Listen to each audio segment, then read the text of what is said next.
so, and if it's comfortable for your body, put your feet on the floor. Softly close your eyes and just allow this moment to be. Drinking in the energy of the divine, we breathe deeply. We feel our bodies relax and become still. As we quiet our minds and open our hearts, we affirm that there is one presence and one power active in our lives and in the universe, guiding us every single step of our lives along the way. United with our hearts and minds, we gently move into this sacred time of meditation. And as I focus on the divine, I am filled with peace. As I turn my attention within, it is at the core of my being, and I am filled with peace. Peace is not something I must seek or achieve. It is an inner knowing that God is always here to soothe and support my mind, my body, and my spirit.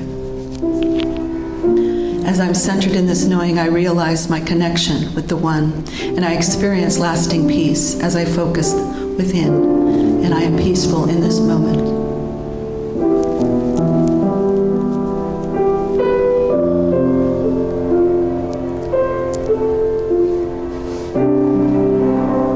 I am guided by that still small voice within.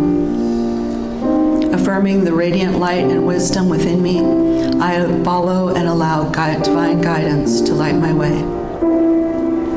I release the need to find the right answer, and I trust it to be revealed to me when it needs to be revealed. As I tune into the still small voice within, my way is made clear. My faith and confidence grow as I rely on this guidance in the silence.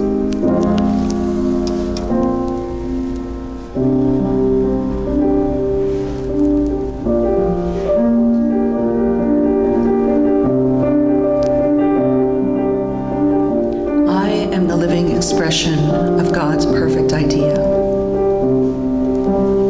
As this living expression, I embrace wholeness as my birthright. Quieting my mind and opening my heart, I allow the life of love to flow through me, healing my mind and body. With each cleansing breath I take, every cell, tissue, and organ is infused with wholeness. Restored and renewed through this power of prayer, I rest in this moment.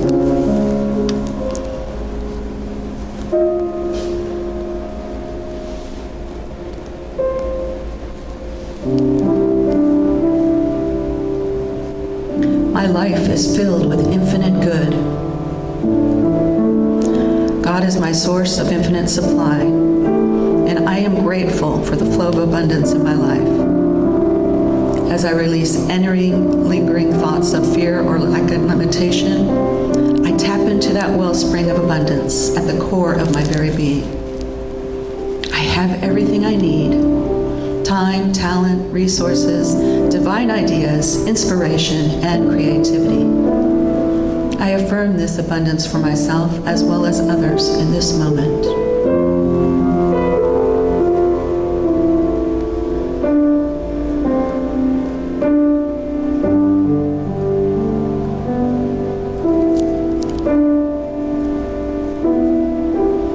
I am a channel of love and an instrument of peace. I connect my heart and mind with all life, and I visualize a world at peace. Although other parts of the world may seem distant and separate from me, I know that in truth we are one. So I choose to radiate peace to all humankind in everything I think, say, and do.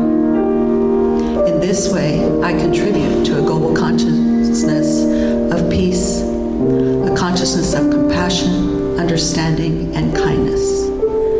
And is in joy and harmony and tranquility and love that I affirm world peace right now.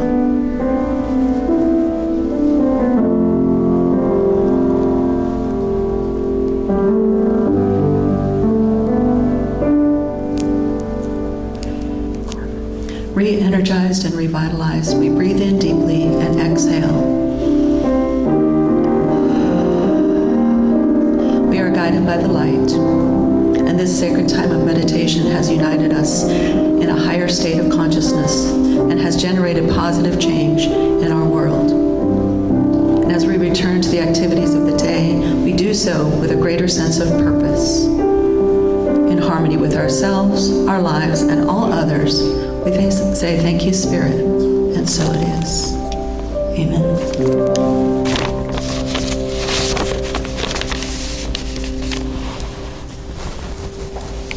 Wonderful, just wonderful. So we're going to begin today. I, by the way, love the graphic. I just send them like a little note.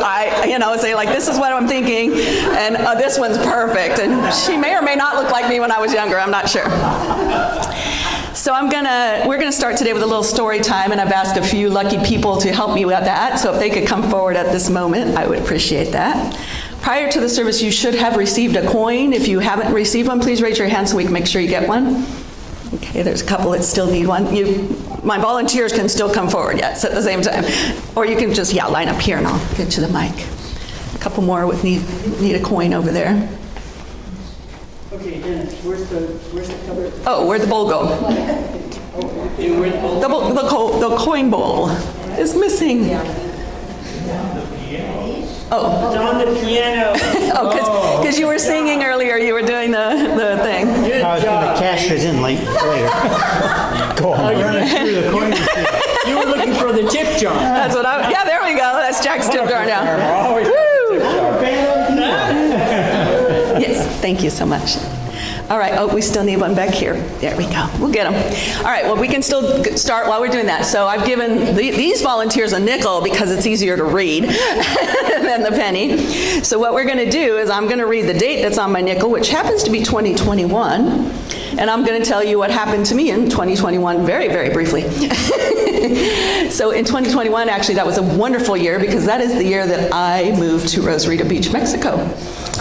And so we've been residing there for the last 4 years, and it has been wonderful, and we love it, and we do spend a lot of time up here as well, obviously with family and friends. But it was a wonderful opportunity for my husband and myself, and so we're just very blessed to have had that happen. And now I'll pass the mic. Okay. Mine is 1991. So a little background, I moved to California in 1987 with my mom, and Claire had already been out here for a year.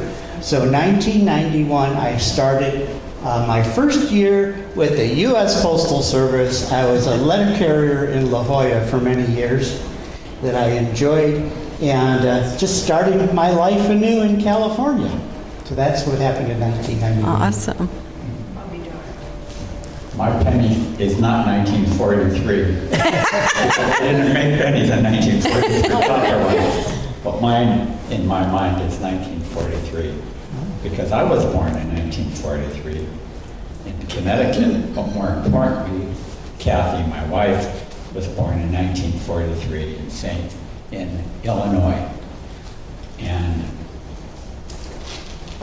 aside from our story, I think how many things happen in our life that we just never know what's going to come together. And thank you, Spirit. Awesome. Well, my coin is 1989. In 1989, I received my Master's of Public Policy from the State University of New York in Albany. It had been a long struggle in getting my master's degree at that time. I was a single mom. I was working full-time for New York State. And my dear, dear mother-in-law passed away in that same year. But she found the strength to be at my master's graduation. Awesome. Sad. My coin says 2022. And that was the beginning of a bad year, so I'm not going to tell you about that one. I'd much rather remember 2021 because that was the year that Dennis and I flew up to Boise, rented an RV, and went to Yellowstone National Park.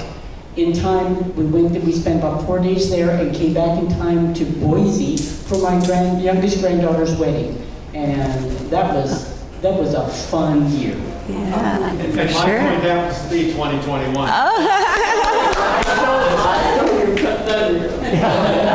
Yes, I'm 21 too. And so this is 1921, and I remember it well because that's the year that my husband and I threw up our old lives and actually retired and came down here.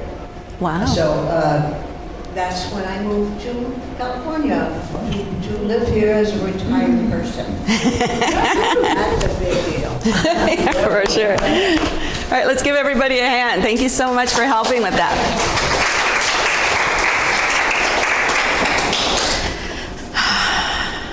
So why did we start out telling these stories today? Because they're from our past. And the topic for today is That's My Story, and I'm sticking to it. And it's actually more like it's sticking to me, but we're gonna, sticking to it sounds a little bit more lyrical. And we can see by this exercise that we had that we can all easily just recall stories of our past.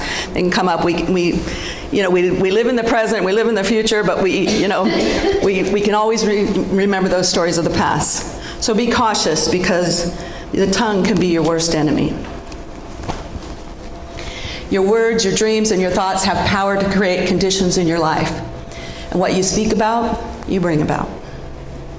And all of us, I'm sure, we know someone, and it might be ourselves, but we know somebody that tells you their story, the same story about their trauma that's going on in their life every time they get an opportunity. And oftentimes the trauma actually has ended a long time ago, but the story continues to live on. And it begins to take on this life of its own until it becomes what might be known as a living legend. And eventually it not only becomes their history, but it becomes their identity or their trademark that defines them in the world. And what I've observed is that over time, this storytelling ritual usually has a common theme in which individuals place themselves in the role of a victim. And somewhere, sometime, someone did something that hurt them. And even when they have a legitimate reason for feeling like a victim, at a certain point along the way, they made the choice to stay a victim. And it's the retelling and retelling of their story that keeps them in that cycle. If they stay in this mindset, they're powerless and stuck exactly where they are in life. And I believe on some level that they have to know this and choose this as what they want. So I intentionally told this part of the talk in third person because it's sometimes often easier to see it acted out at a distance in other people's lives rather than in our own. But nevertheless, you and I have a story. We may have some drama that happened in our lives. That at some point, though, it helped us define who we are right now. Or rather, who we define ourselves to be. So what is the content or the theme of your story? Has the victim been liberated? Have they let go of the bondage of the tale yet? Or are you continuing to tell that story long after the story has ended? Is there any part of your daily life in this moment that is drawing its energy from your history, your past misfortunes, your disappointments, and your less than positive experiences? We need to remain conscious of this because it becomes easy to be mesmerized by our own story. If we tell it often enough, it begins to take on this life of its own. And we end up believing that it is the truth of who we are. And the result of this is that we live these small, restrictive, powerless, and unrewarding lives. So let's take a moment now, because that was some pretty heavy stuff, right? Let's take a moment and have some fun with some children's real-life answers to history questions. Okay, and it kind of reminds me of the telephone game, where I tell her something and then she whispers it to him and it goes around the room. And by the time we get to the end, it isn't even remotely what I originally told her. Because we get so distorted with these things with our history, and we don't even know the truth anymore. So sit back and enjoy these funny answers. Socrates was a famous old Greek teacher who went around giving people advice. They killed him. He later died from an overdose of wedlock, which apparently is poisonous. After his death, his career suffered a dramatic demise. It takes a moment. You're going to think about it later, and you're going to, okay, I get it. Moses led the Hebrew slaves to the Red Sea, where they made unleavened bread, which is bread made without any ingredients. Moses went up to Mount Sinai to get the 10 Commandos. He died before he ever reached Canada, but the Commandos made it. This one's good. Solomon had 300 wives and 700 porcupines. He was an actual hysterical figure, as well as being in the Bible. It sounds like he was sort of busy too. It was an age of great inventions and discovery. Gutenberg invented removable type and the Bible. Another important invention was the circulation of blood. Sir Walter Raleigh is a hysterical figure because he invented cigarettes and started smoking. And Sir Francis Drake circumcised the world with a 100-foot clipper. This proved to be very bad for his men. I think we have one more. Abraham Lincoln became America's greatest president. Lincoln's mother died in infancy. And he was born in a log cabin which he built with his own hands. Abraham Lincoln freed the slaves by signing the Emasculation Proclamation. And on the night of April 14th, 1865, Lincoln went to the theater and got shot in his seat by one of the actors in the play. The believed assassinator was John Wilkes Booth, a supposedly insane actor. This ruined Booth's career. So that was great. Thank you for letting me have a little fun with you. And we can see how our history, oh sure, deserves some applause. Those kids are very smart. Was it written by AI? No, that's a good one though. But no, I found those online. But you can see how our history can become distorted, and possibly that the story that we've been telling isn't even remotely similar to where it began. Yet we are reliving the trauma over and over and over. And this is why we don't want to remain in the past. This is why we want to move forward. And there's a great country song, and it's titled, "That's My Story and I'm Sticking to It." Anybody remember that? It's an oldie but a goodie. The truth is that when we retell our stories long after the issue itself is dead, the story actually is sticking to us. The first step then is to start peeling the story off, to wake up to this holy instant, the present, the right now, which is all we're ever promised. And think of this precious energy and time you are wasting on keeping yourself in the past and keeping the past alive within you. In his book, The 10 Secrets of Success and Inner Peace, Dr. Wayne Dyer gives the following example. When a speedboat zooms across the surface of the water, there's a white foamy froth behind it, and it's called the wake of the boat. I think we can all visualize that, right? But the wake is nothing more than the trail that's left behind. So what's driving the boat? The boat moves because of the present moment energy that is generated by the engine. And this is what makes the boat move forward across the water. Can the wake, the trail that's left behind, make the boat go forward? Of course, that's a rhetorical question, because the wake is what is left behind, not the present moment. So what I believe Dr. Dyer is suggesting here is that you apply this theory to your life. The wake of your life is your personal history. It is nothing more than the trail that is left behind you. And if we think of it in this way, it's absolutely impossible for that wake of your personal history to drive you forward. The wake is not in any logical way responsible for what you are experiencing or failing to experience today. The wake is just what it is, and nothing more than the trail that has been left behind. But have you left it behind? While reading this story, I was reminded of when I used to water ski. We have any other water skiers in the house? Oh, there's a few, yay. So you can back me up when I say that as soon as you get up, the goal, okay, we have a trier, that's good. We always got to try.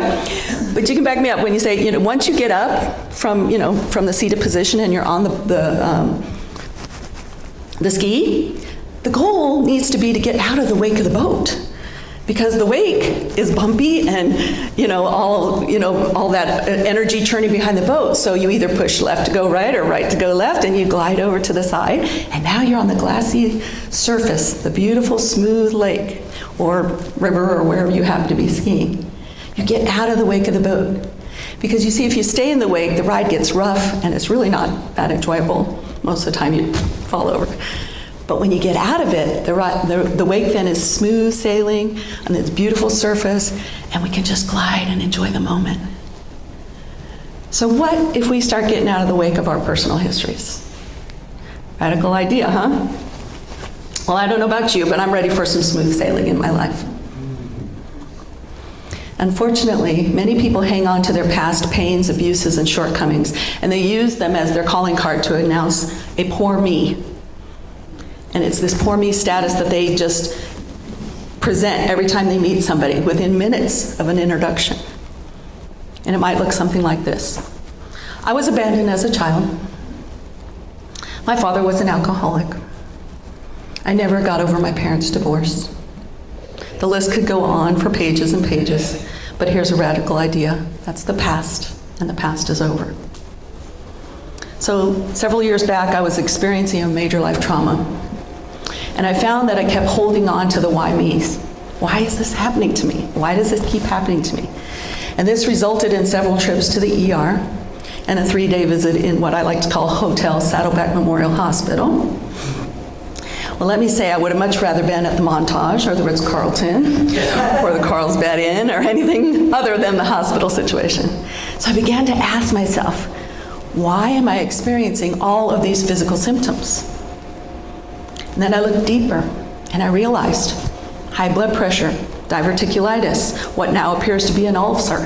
These are all manifestations of the physical ramifications of stress. And at first I wanted to blame my work, and I wanted to blame my personal situation for this. But I sat with it a little longer, and I knew in my heart that it was because I was living in anger for the whole year over what had transpired. And anger is so far from my normal state of being that my body didn't know how to process it. It didn't know how, so it started showing up in these ways to let me know it's time to let go of the history of your story. But it appears that I had built a condo there, and I was living there full time. So I made the decision to heal, and in order to heal, I needed to move on. So I embraced what happened to me, and I moved on. I sold the condo in Angerville, and I began the healing.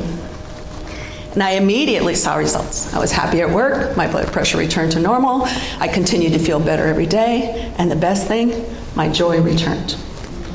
I don't know if I've had a chance to share with this congregation, but during my ministerial training, we had an opportunity to choose our Dharma, to go within and to choose our Dharma. And my Dharma is joy, that it is my joy to spread joy in the world. So when my joy returned, I knew that I was being healed. So as you can see, sometimes it takes extra nudges. But if you will go within with that personal history, if it's affecting you in negative ways, that releasing that negative energy will then thrive and help you move through into the present. I participated in a recent book study called The Game of Life and How to Play It. by Florence Scovel Shinn. If you haven't read it, it's fabulous. And in it, she states in the chapter that's titled The Law of Non-Resistance, she states, living in the past is a failure method and a violation of spiritual law. Let's say that again. Living in the past is a failure method and a violation of spiritual law. And she goes on to say that the robbers of time are the past and the future. That man should bless the past, forget it if it keeps him in bondage, and bless the future, knowing that it has in store for him endless joys, but what we must do is live fully in the now. So the truth is that your life is a miracle and it's a gift from God. And to squander even 5 minutes of it on your story is not honoring that gift. It's that wonderful gift that has been given to you. So write a new story based on who you are today. A spectacular being who is here on this planet Earth, starring in your own production called life. And don't be afraid to believe that you can have what you want and what you deserve. Here's some words of advice. Watch your thoughts because they become words. Watch your words, they become actions. Watch your actions, they become habits. Watch your habits, they become character. Watch your character, for it becomes your destiny.